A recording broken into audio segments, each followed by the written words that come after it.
여러분, 안녕하십니까? 여디디아와 함께하는 하늘은하수 라디오에 오신 모든 분들을 진심으로 환영합니다. 오늘은 홍수라는 제목으로 이야기를 나누어 보겠습니다.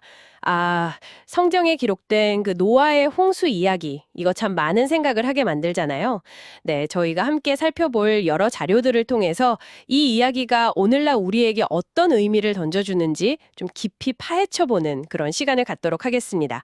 여디디아님, 그 홍수 이전 세상은 구체적으로 어떤 모습이었을까요? 자료들을 보면 죄악이 가득했다고 하는데 쉽게 상상이 잘 안 가거든요. 네, 맞아요. 이게 겉으로 보기에는요, 정말 놀랍도록 발전하고 또 풍요로운 세상이었어요. 땅은 아주 비옥했고, 사람들은 지금과는 뭐 비교할 수도 없이 수백 년을 살면서, 와, 수백 년이요? 네, 그래서 예술과 기술이 아주 고도로 발달해서 뭐 대단한 문명을 이뤘다고 해요. 금, 은, 보석, 이런 자원도 굉장히 풍부했고요. 겉보기엔 정말 좋아 보이는데요. 그렇죠. 그런데 그 화려함 이면에는 아주 심각한 도덕적 타락이 있었던 거예요. 기록을 보면 사람들이 생각하고 계획하는 모든 것들이 항상 악했다. 뭐 이렇게까지 표현하거든요. 항상 악했다고요? 네. 폭력과 탐욕이 막 만연했고 또 하나님이 세우신 결혼제도 같은 것들은 완전히 무시되고 심지어 사람의 생명조차 가볍게 여기는 그런 사회였습니다. 창조주 하나님 대신에 뭐 자연이나 아니면 좀 뛰어난 인간이나 혹은 뭐 스스로 만든 우상 같은 걸 숭배하는 일이 아주 흔했고요. 하나님의 법은 그냥 뭐 대놓고 무시당하는 그런 분위기였죠. 정말 심각했네요.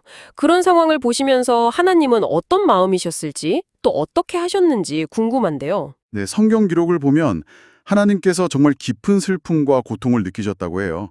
마음 아파하셨죠. 그래서 결국 그 죄악으로 가득 찬 세상을 심판하시기로 결정하셨습니다. 네. 하지만 동시에 바로 멸망시키시기 전에 구원의 기회를 주셨어요. 바로 노아라는 의로운 사람을 통해서였죠.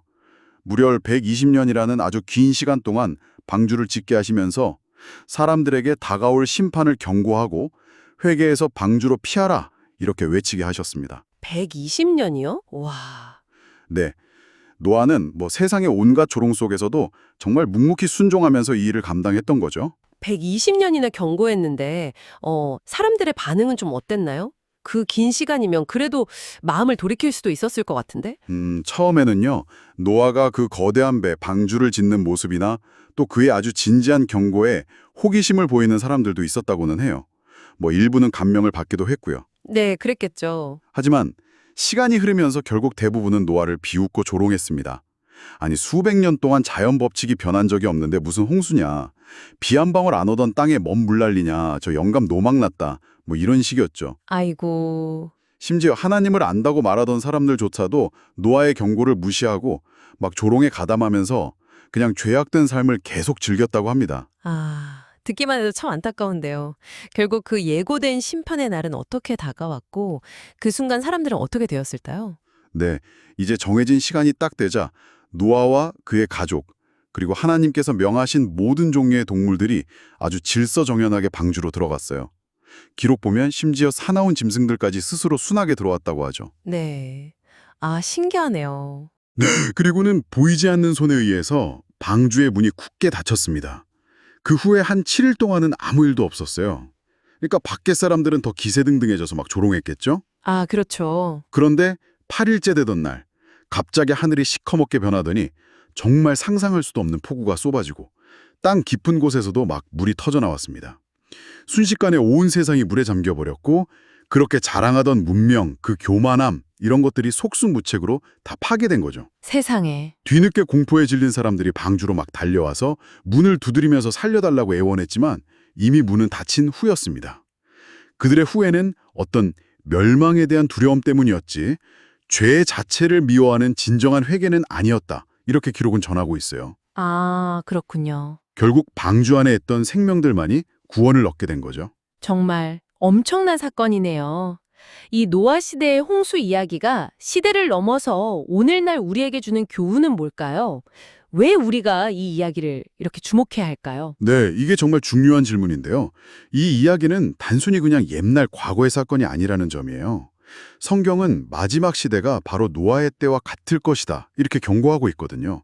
마지막 시대가요? 네, 오늘날 우리 사회를 이렇게 둘러보면 물질적인 풍요나 쾌락을 막 추구하면서 영적인 가치를 가볍게 여기는 모습들, 또 하나님의 존재나 어떤 심판의 가능성을 뭐 과학이나 철학의 이름으로 부인하려는 그런 경향들, 이런 것들이 노아 시대와 상당히 유사하다는 것을 발견하게 됩니다. 네, 듣고 보니 정말 그런 것 같아요. 뭐 먹고 마시고 시집다고 장가가는 그런 일상 자체가 죄는 아니지만 하나님 없이 그것만을 추구하는 삶의 태도, 그게 문제라는 거죠.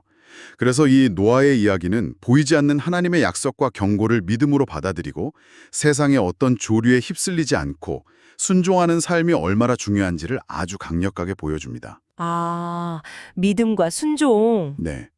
결국 노아의 이야기는 오늘 우리 각자에게 이렇게 묻고 있는 것 같아요. 당신은 지금 무엇을 믿고 어떻게 살고 있는가? 세상의 어떤 불신이나 조롱 속에서도 하나님의 말씀을 굳게 붙들고 묵묵히 그 방주를 지었던 노아처럼 우리도 주변의 가치관이나 뭐 다수의 의견에 흔들리기보다는 진리의 말씀에 귀 기울이고 순종하는 삶을 선택해야 한다는 거죠. 네. 오늘 여러분의 삶에서 방주를 짓는다는 것은 어떤 의미일까요? 한번 생각해 보시면 좋겠습니다. 비록 세상의 가치와는 좀 다른 길이라 할지라도 믿음으로 순종하면서 다가올 미래를 준비하는 그런 지혜가 우리 모두에게 필요합니다. 네, 그런 저와 여러분이 되기를 간절히 소망합니다. 여러분, 오늘의 하늘 은하수 라디오 어떠셨나요? 매일매일 저녁 9시에 더 다양하고 흥미로운 주제로 여러분들을 찾아오도록 하겠습니다. 구독과 좋아요, 알림 설정은 저에게 큰 힘이 됩니다. 내일 다시 만나요. 안녕!